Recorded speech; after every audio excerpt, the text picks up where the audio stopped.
second part to our communication competency, being able to effectively communicate, is verbal. This is the one that everybody thinks about. When you think about communicating, you think about talking. The first part is to speak to be understood. You need to keep things simple. If you're talking, it's like you need to be able to talk to the appropriate level of the people you're talking to. You wouldn't talk to a toddler the same way that you talk to your spouse. So you have to think about that. If you're in meetings, doing PowerPoints, things like this, I don't want to be using great big long words because I would have a hard time understanding them, which means you guys would have a hard time understanding what I'm talking about. Limit jargon. Jargon is technical words. So I was thinking, I'm a massage therapist. So if I come to you guys and tell you that your sits muscles are having problems, you're not going to be able to understand them. So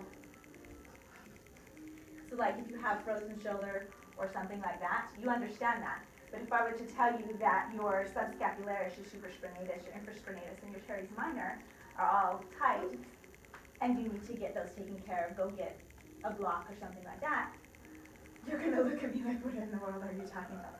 Basically, your shoulder blade is tight. So that's one thing, you have to limit your jargon. Again, be specific and clear. When you go see a doctor and they tell you all these words that you have no idea, you look at them, you're like, plain English. That's what you want to do. Speak in plain English. Speak in words that the people you're talking to are going to understand.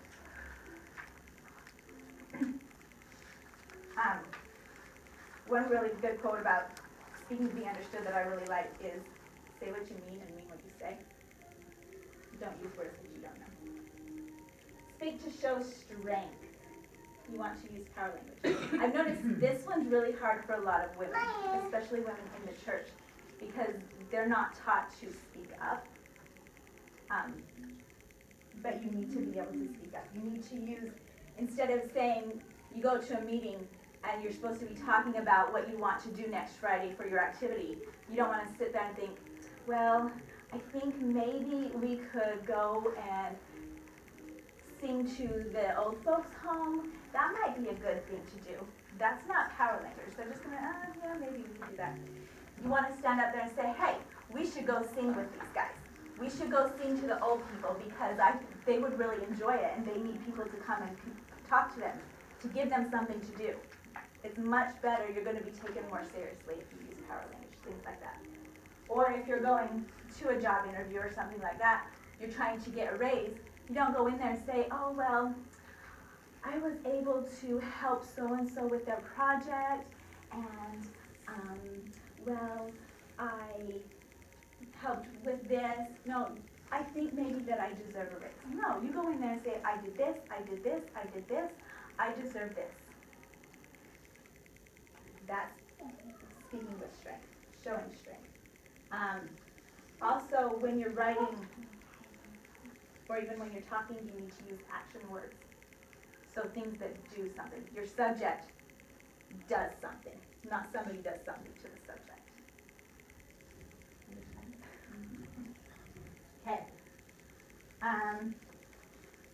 Another big thing about showing strength is to include, not to exclude. I know this one, a lot of companies have problems when they're executive boards with this, because you hear often where they say, oh, the men and the girls will do this. That's not including. That's not the same level. It should be men and women, or gentlemen and ladies. And then make sure that you're including the entire group. So if you're using, like a lot of times you hear people say male terms. Oh, the guys will do this, when it's men and women. That's not included. So you need to make sure that you include and say men and women, boys and girls, the entire group. And the last one, which is really, I think, one of the biggest problems that people have with being able to effectively communicate, is listening. Because when you're communicating, it's not just you standing there talking to yourself. There's going to be other people in the room. You have to be able to listen effectively. And that means not just sitting there listening and just nodding, saying, oh yeah, yeah, yeah. But really you're thinking about what you have to do later in the day. Or I know, also, there's some people that will listen to the first sentence you say and then stop listening and think about what they're going to say. That happens a lot in arguments. You listen to the first couple words and then you think in your head what you're going to respond with, but you're not really listening to everything that they have to say. You have to really listen to the entire thing, although sometimes it gets really long and drawn out and boring. But you should still listen. Another one. Once you're done listening, use rephrasing. I've noticed I use this a lot when talking to kids. You guys probably do it without paying any attention. It's when you say, hey, I need you to go do the dishes. And they don't pay any attention to you. You say, hey, what did I say? They says, oh, go do something. No, what did I say? Go do the dishes. So rephrasing is to repeat in your own words what somebody else has said. It sounds and feels really weird when you first start doing it, but if you're having problems communicating, this is going to be one of your most important steps. And actually, I got this out of our Marriage and Family Relations book.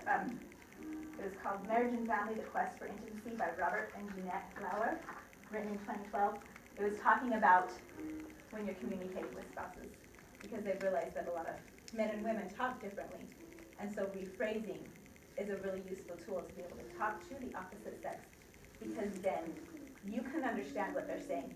They can understand what you're interpreting that they're saying. Any questions? Okay, well that concludes my presentation. Thank you guys for coming.